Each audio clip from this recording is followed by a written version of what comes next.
Bonjour, bienvenue dans le Petit Journal. Pour ce dernier Petit Journal de l'été, nous vous entraînons sur les terrains de boules du National Pétanque. J'ai commencé avec mon papa et mon grand-père comme ça, vraiment pour s'amuser. Ils n'étaient pas licenciés, ils ne jouaient pas du tout à la pétanque, en famille, quoi, c'est tout. Hein. On jouait de temps en temps les dimanches. La chance, en réalité, bon, je pense que j'avais un don.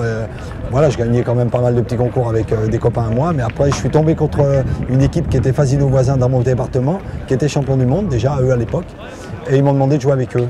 Et ça a été la chance de ma vie puisque j'ai accepté et après j'ai gagné des gros concours et j'ai été champion de France tout de suite l'année d'après et champion du monde la même année. On avait une belle équipe depuis toutes ces années avec Philippe Quintet, avec David de Dantec, avec Henri Lacroix, Dylan. Bon, j'ai eu beaucoup de joueurs différents mais voilà, on avait une bonne osmose et c'est toujours bien de gagner. Donc c'est vraiment l'équipe, voilà, on s'entendait bien dans le jeu, on s'entend toujours bien hein, puisqu'on est toujours champion du monde mais voilà, on va remettre notre titre en jeu normalement dans 15 jours je crois, en doublette.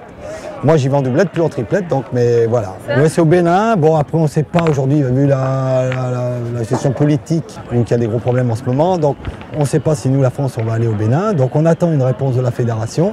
Aujourd'hui il était prévu d'y aller, je sais qu'ils doivent se décider bientôt, savoir si on va y aller ou pas. Donc c'est pas sûr, il y a plein de pays qui ne vont pas aujourd'hui.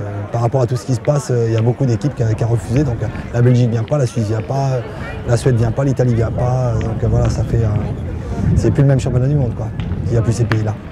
Après 10 jours d'épreuve, le championnat de France d'échecs se termine.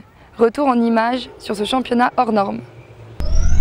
Une série Netflix, un confinement ou encore le développement du jeu en ligne, le temps est au beau fixe pour les échecs.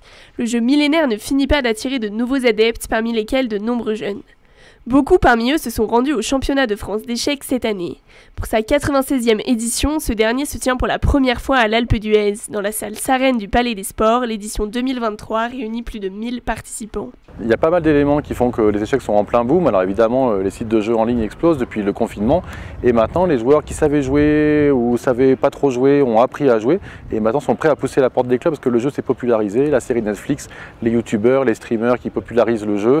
Et puis il y a un autre critère qui à mon sens pèse dans ce boom, c'est le fait que les enfants apprennent beaucoup à jouer dans les écoles primaires. Et ça irrigue toutes les familles en fait. Donc on a battu notre record de licenciés cette année avec 68 000 licenciés. Le précédent record était en 2013 avec 63 000. Les jeunes constituent aujourd'hui les 2/3 des effectifs de la Fédération française d'échecs. Pour les recruter, l'association a lancé, en partenariat avec le ministère de l'Éducation nationale, le programme Classe Échec.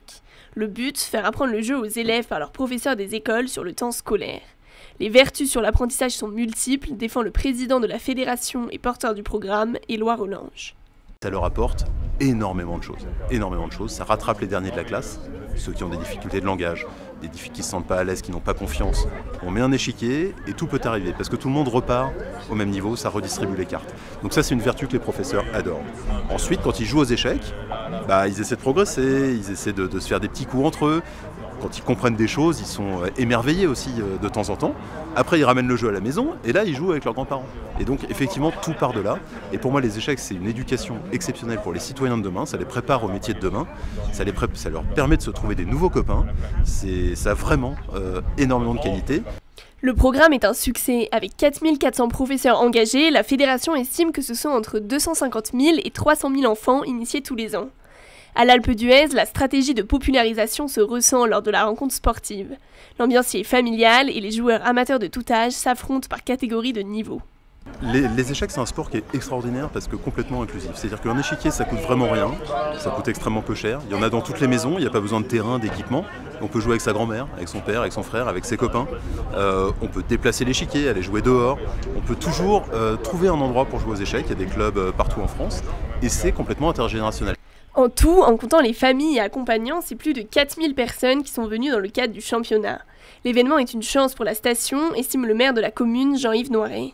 Alors en fait je suis en contact régulièrement depuis pas mal d'années puisqu'on travaille ensemble avec Fred Chaumier, le responsable de l'échiquier grenoblois, qui m'avait proposé déjà il y a quelques années de venir sur l'Alpe Pour des problèmes de timing, de remplissage station, on n'avait pas pu le faire avant. On a calé cette date il y a quelques temps, il y a 1 an à peu près. Et en plus, nous sommes d'abord ravis de les avoir, mais surtout, il se pose la question de revenir chaque année, ce qui serait, enfin chaque année, peut-être encore une année ou peut-être 2, parce qu'ils se trouvent bien ici, parce qu'on est finalement assez facile d'accès et surtout on a de l'hébergement et on a des salles en quantité suffisante, surtout avec la nouvelle salle Sarenne qui nous aurait manqué il y a encore 1 an. Pendant 10 jours, joueurs amateurs et professionnels profitent du cadre aéré des montagnes pour s'affronter devant l'échiquier. Cette année, le palmarès est plein de surprises. Les têtes d'affiche pressenties ont été éliminées et laissent leur place sur le podium à une nouvelle génération de champions. Fort du succès de l'événement, le maire nous confie le retour du championnat d'échecs l'année prochaine. Au revoir et à bientôt dans un prochain petit journal.